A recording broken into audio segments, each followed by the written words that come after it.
Hai, perkenalkan nama saya Veronica Sitompul dengan NIM A1A2 18033. Di sini saya akan memberikan video pembelajaran untuk mementungi mata kuliah Sejarah Australia Oceania.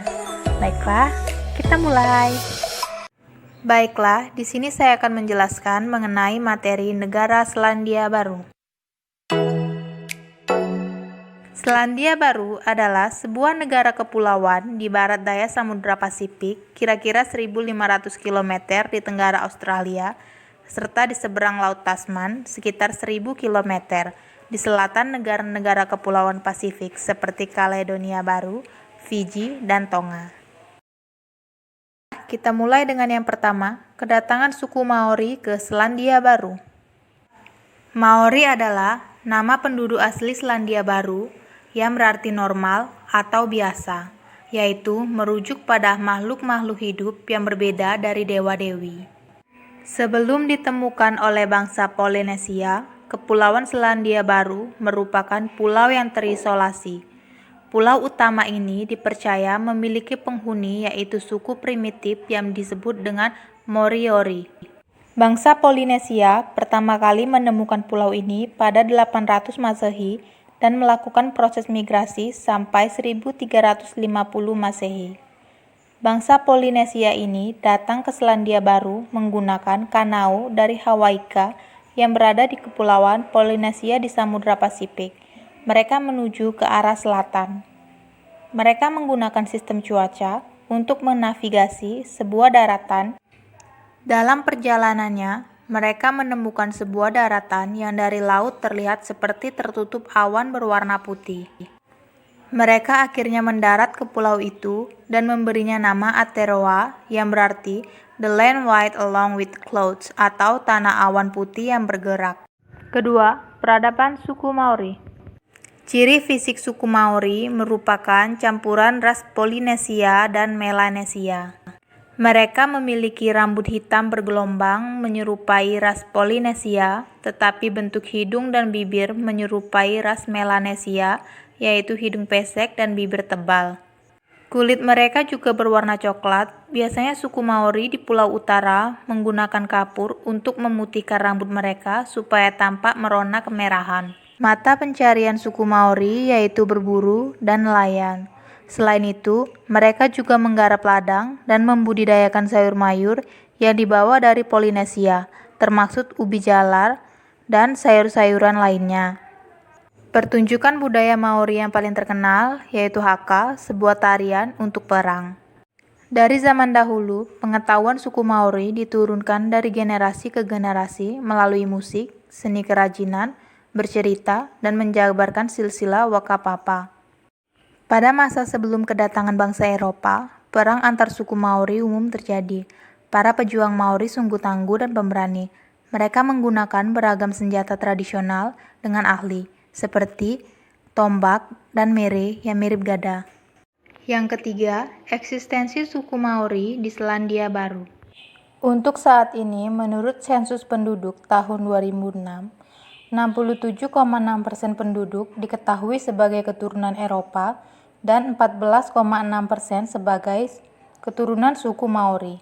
Kelompok etnik lainnya yaitu bangsa Asia 9,2%, bangsa Pasifik 6,9%, dan 11,1% yaitu orang Selandia Baru.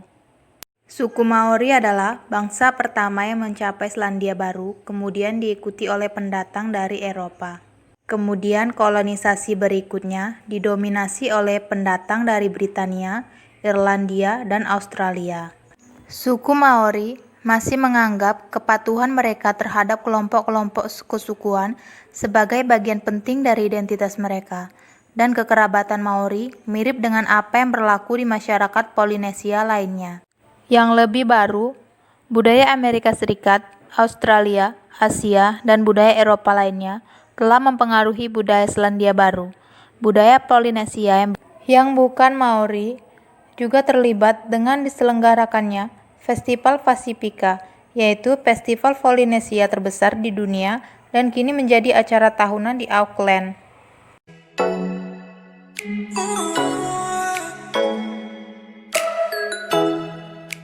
Selandia Baru dalam Perang Dunia Pertama.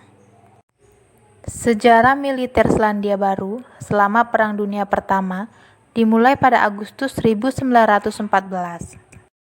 Ketika Inggris menyatakan perang terhadap Jerman pada awal Perang Dunia Pertama, pemerintah Selandia Baru mengikuti tanpa ragu-ragu. Meskipun terisolasi secara geografis dan populasi yang kecil, mereka meyakini pada saat itu bahwa setiap deklarasi perang oleh Britania Raya secara otomatis menyertakan Selandia Baru. Jumlah total pasukan dan perawat Selandia Baru yang akan bertugas di luar negeri pada tahun 1914 sampai 1918 yang tidak termasuk pasukan Inggris dan dominion lainnya adalah sekitar 100.444 dari populasi lebih dari 1 juta orang. 16.697 warga Selandia Baru tewas dan 41.317 terluka selama perang ini. Tingkat korban 58%. Sekitar 1.000 lebih orang tewas dalam waktu 5 tahun setelah perang berakhir. Sebagai akibat dari luka-luka yang dideritanya, dan 507 meninggal saat pelatihan di Selandia Baru antara tahun 1914 sampai 1918.